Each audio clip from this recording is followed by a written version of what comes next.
Imagine you are given a map, but this map has no "you are here" marker. How would you find your way? How would you know which direction to take? Life is much like that map. Without knowing who you are, it is incredibly difficult to navigate the journey. Self-discovery is the process of finding that marker. It's about understanding your internal landscape. This understanding is not a luxury. It is the foundation of a happy and fulfilled life. When you know yourself, you can make choices that are truly aligned with your spirit. You stop living a life that others expect of you and start living a life that is authentically yours. It is the first step toward true freedom and inner peace. Knowing yourself is your greatest superpower. It gives you clarity in a world full of noise. Think about the big decisions you face. Which career path should you choose? Who should you spend your time with? What truly makes you happy? When you lack self-awareness, you make these decisions based on external pressures. You might choose a job because it pays well, not because it ignites your passion. You might stay in friendships that drain you because you're afraid of being alone. But when you are deeply connected to your true self, your decisions flow from a place of wisdom and confidence. You become the master of your own destiny, not a passenger in someone else's car. This journey of self-discovery is not about finding a new you. It is about uncovering the you that has been there all along. It's like being an archaeologist of your own soul. You are simply brushing away the dust and debris that society, expectations, and experiences have piled on top. Underneath it all is a core of pure potential, a unique combination of strengths, values, and passions that only you possess. The world doesn't need another copy of someone else. The world needs you, in all your unique glory. This process empowers you to live with intention, to make every day count, and to build a life that feels as good on the inside as it may look on the outside. So, how do we begin this incredible journey? It starts with a simple yet profound commitment to yourself. A commitment to listen, to pay attention to your thoughts, your feelings, and your gut instincts. It means carving out quiet moments in your busy life to just be with yourself. You don't need to climb a mountain or go on a silent retreat, though those can be powerful. You can start right here, right now. By reading these words, you have already taken the first step. You have acknowledged the desire to connect with your deeper self. This is your invitation to go further, to peel back the layers, and to discover the magnificent person you were always meant to be. Your past is not a place to live, but it is a place to learn. It holds a treasure trove of clues about who you are today. Our experiences, both the joyful and the challenging, shape us in profound ways. They mold our beliefs, our fears, and our desires. To understand your present self, you must be willing to gently look back at your past. This is not about dwelling on regrets or mistakes. It's about looking at your life story with the compassionate eyes of a detective. What were the moments that made you feel most alive? What were the challenges that taught you your greatest lessons? These are the breadcrumbs that lead back to your authentic self. Take a moment to think about your life as a movie. What are the key scenes? Think about a time you felt incredibly proud of yourself. What were you doing? Who were you with? How did that feeling manifest in your body? Now think about a time you faced a significant obstacle. How did you handle it? What did you learn about your own resilience and strength? These memories are not random. They are data points. They reveal your character in action. By reflecting on these moments, you begin to see patterns. You see the values that have guided you, even when you weren't conscious of them. A simple exercise you can do is to create a timeline of your life. Don't just list the major events like birthdays and graduations. Focus on the emotional turning points. The first time you fell in love. The time you stood up for something you believed in. A moment of profound loss or a moment of pure, unadulterated joy. For each point on your timeline, write down what you learned about yourself. Maybe a difficult breakup taught you the importance of self-love. Perhaps a success at school showed you that you are more capable than you thought.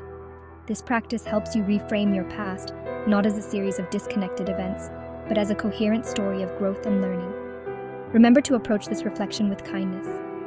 There may be parts of your past that are painful. Be gentle with yourself. You don't have to excavate everything at once. The goal is not to judge your past self, but to understand them. Your past self did the best they could with the knowledge and tools they had at the time. By offering them compassion, you offer it to your present self as well. You are building a bridge between who you were and who you are becoming. This bridge is built with understanding, forgiveness, and the wisdom that comes from honoring your entire journey, with all its beautiful and messy parts.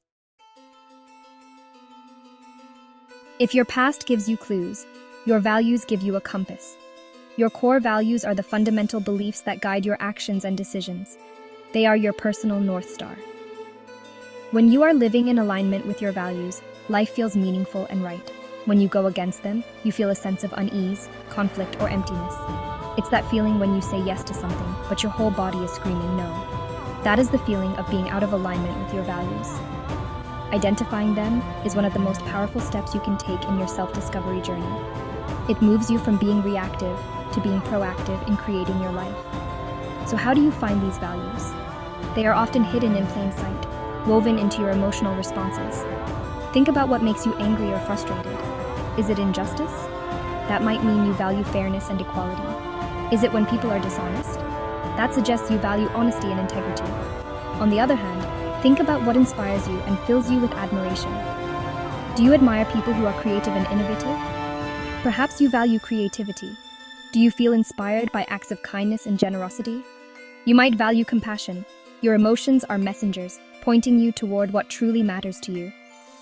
A practical exercise is to find a list of common values online. Words like adventure, security, connection, growth, freedom, authenticity. Read through the list slowly. Circle all the words that resonate with you, the ones that give you a little spark of recognition. Don't overthink it. Just go with your gut. Once you have a long list, try to narrow it down. Group similar words together. Then, challenge yourself to pick your top 5. These 5 words are your core values.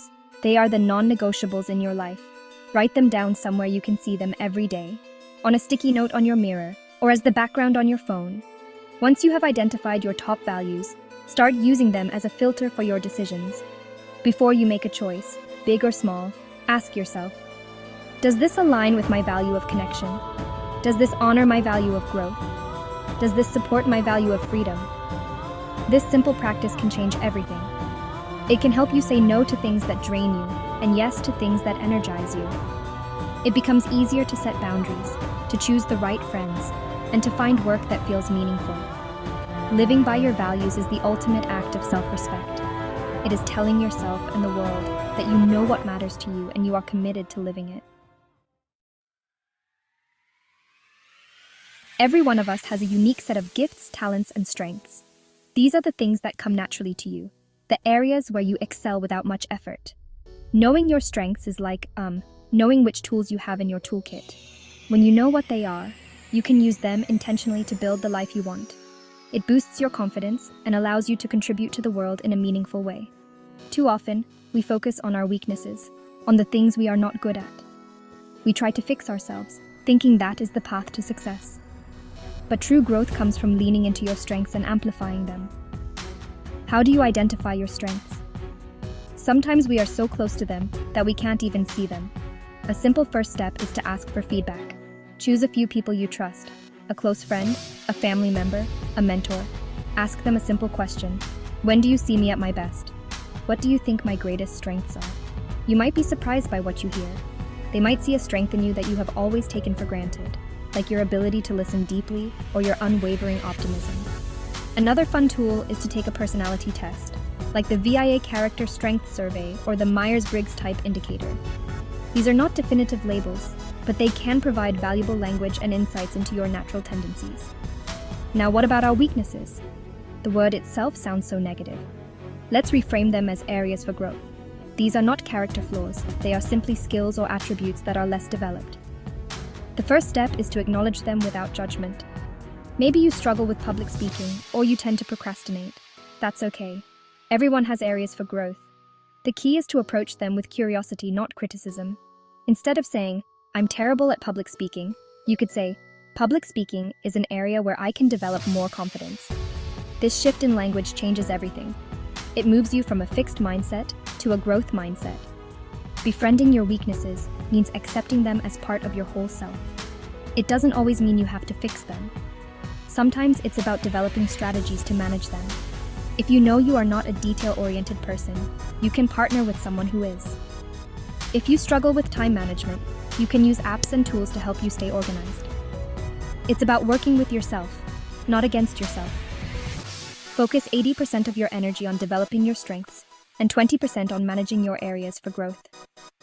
This balance allows you to shine where you are meant to shine, while still being mindful of the areas that need a little more support. True self-awareness is about embracing all of you, the light and the shadows. What makes you lose track of time? What topics could you talk about for hours?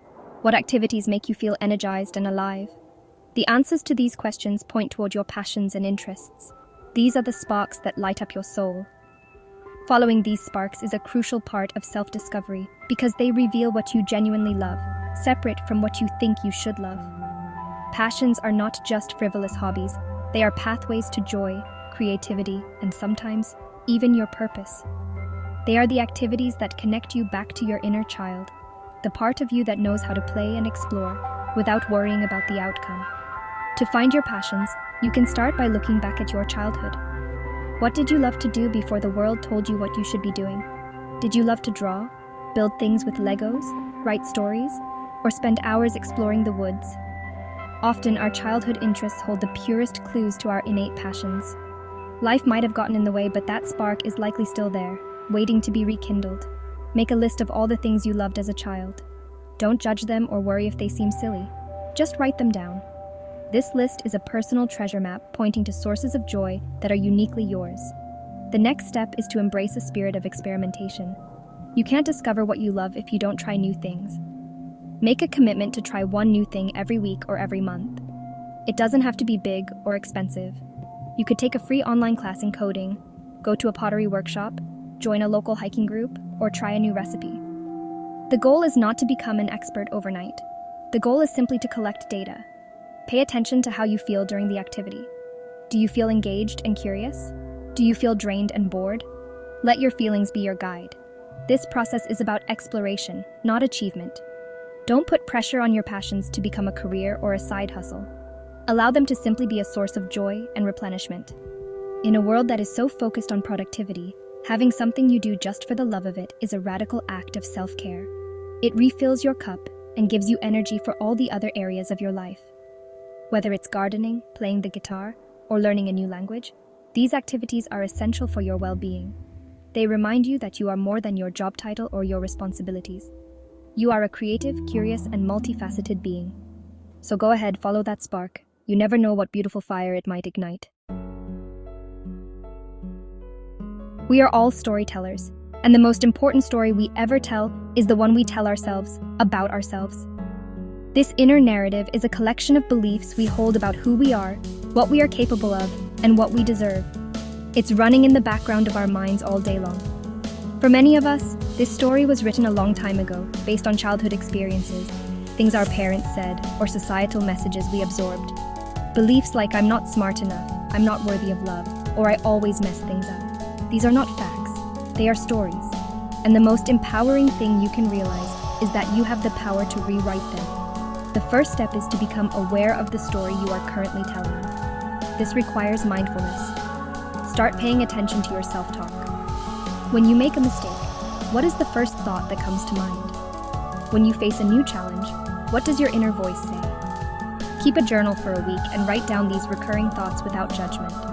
Just observe them, as if you were a scientist studying a phenomenon. You might be shocked to discover how critical or limiting your inner narrative is. Recognizing the story is the first and most crucial step toward changing it. You cannot change what you are not aware of. Once you have identified a limiting belief, it's time to question it like a curious journalist. Ask yourself, is this belief 100% true? Can I be absolutely certain that it's true? Look for evidence that contradicts the belief. If your story is, I'm not good at anything, search for memories or experiences where you have been successful, helpful, or skilled. You will always find evidence to the contrary. This process, created by Byron Katie, is called the work, and it helps to dismantle the belief at its foundation. You begin to see that your limiting belief is not an absolute truth, but a thought that you have just been thinking over and over again. Now comes the most creative part, rewriting the story. For every limiting belief you identify, create a new, empowering belief to replace it. If the old story was, I'm not smart enough, the new story could be, I am a capable and intelligent person who is always learning and growing. Write this new story down. Say it out loud to yourself every morning. Look for evidence in your daily life that supports your new belief. This will feel strange at first, like you are lying to yourself. But repetition is key. You are creating new neural pathways in your brain. You are consciously choosing a story that serves you, that lifts you up, and that opens you up to new possibilities.